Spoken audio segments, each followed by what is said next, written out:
Most bankers aren't ready to help you until after their third cup of coffee. But with Central National Bank's after-hours service, you don't have to wait for the bank lobby to open to get help.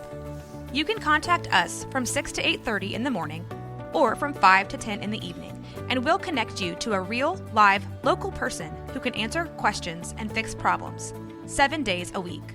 Bank different. Bank Central. Central National Bank. Member FDIC. This is a Rogue Media Network podcast.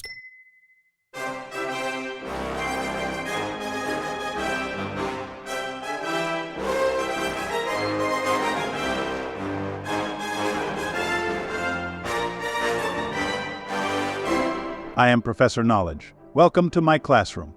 Facts provided by historyfacts.com. Subscribe to their newsletter to receive daily history facts in your email. Here is today's useless history. Many English monarchs are buried inside ornate tombs located at sites of great reverence. The same can't be said for Richard III, whose long-lost remains were found and excavated underneath a parking lot in Leicester, England. Richard III served as King of England from 1483 until he was slain at the Battle of Bosworth Field on August 22, 1485. After the battle, his remains were brought to a nearby friary in Leicester that was operated by the Franciscans. He was buried inside, but the building was torn down in 1538. Centuries of new construction thereafter transformed the city's layout, and the exact location of Richard III's grave was lost in the annals of time. In 1975, a researcher named Audrey Strange published an article theorizing that Richard III could be buried under a parking lot used by the Leicester City Council. In 2012, a team of researchers at the University of Leicester took it upon themselves to find the monarch's body once and for all, honing in on that very car park. After just 6 hours of digging, the king's remains were uncovered, though it took 5 months of further analysis to confirm the bones belonged to Richard III. The grave they discovered was oddly short in length, with Richard's head and torso crammed in tightly at one end. There was also no evidence of a shroud or any personal ornaments, suggesting the king had been hastily buried without fanfare. In 2015, Richard III's remains were finally reinterred at Leicester Cathedral. George Washington approved a plan to kidnap the future King of England. William IV served as King of Great Britain from 1830 until 1837, succeeding his brother George IV.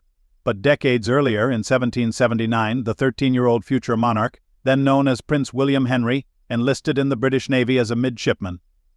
2 years later, William's ship arrived in New York Harbor, coincidentally making him the only member of the royal family to visit the continent during the American Revolutionary War. Word of William's arrival spread among members of the Continental Army, who devised a scheme to kidnap the young prince so he could be used as leverage in future treaty discussions. Colonel Samuel Ogden presented the idea to General George Washington, who approved the plan, saying, "You have my authority to make the attempt in any manner, and at such a time as your judgment shall direct." Ultimately, the plot never came to fruition. William safely returned home and eventually ascended to the English throne. A car park in the English city of Leicester, where the remains of King Richard III were discovered 5 years ago, is now a protected monument.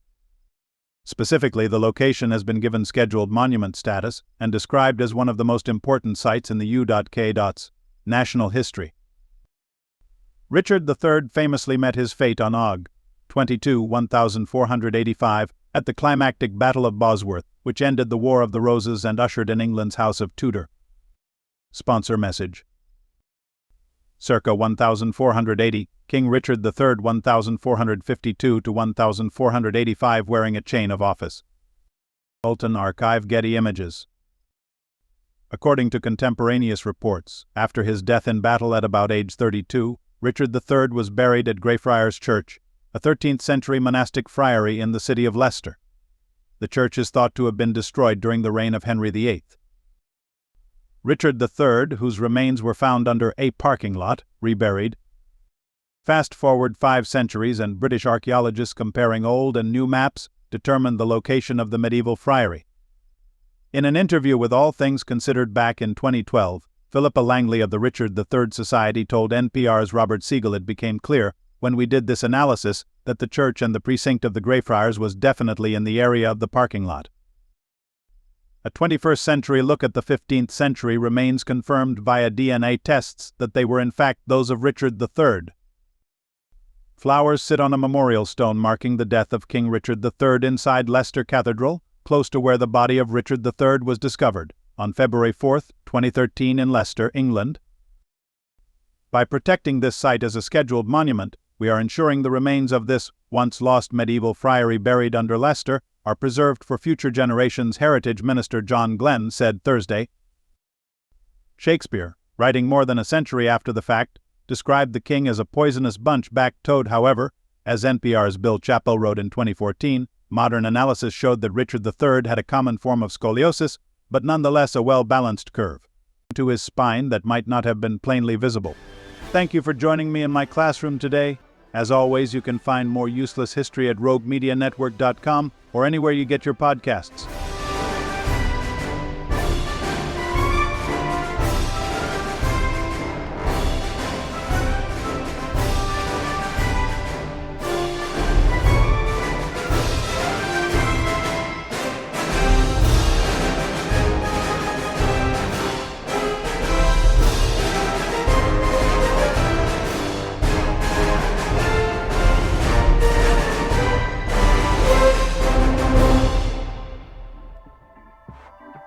This has been a Rogue Media Network production.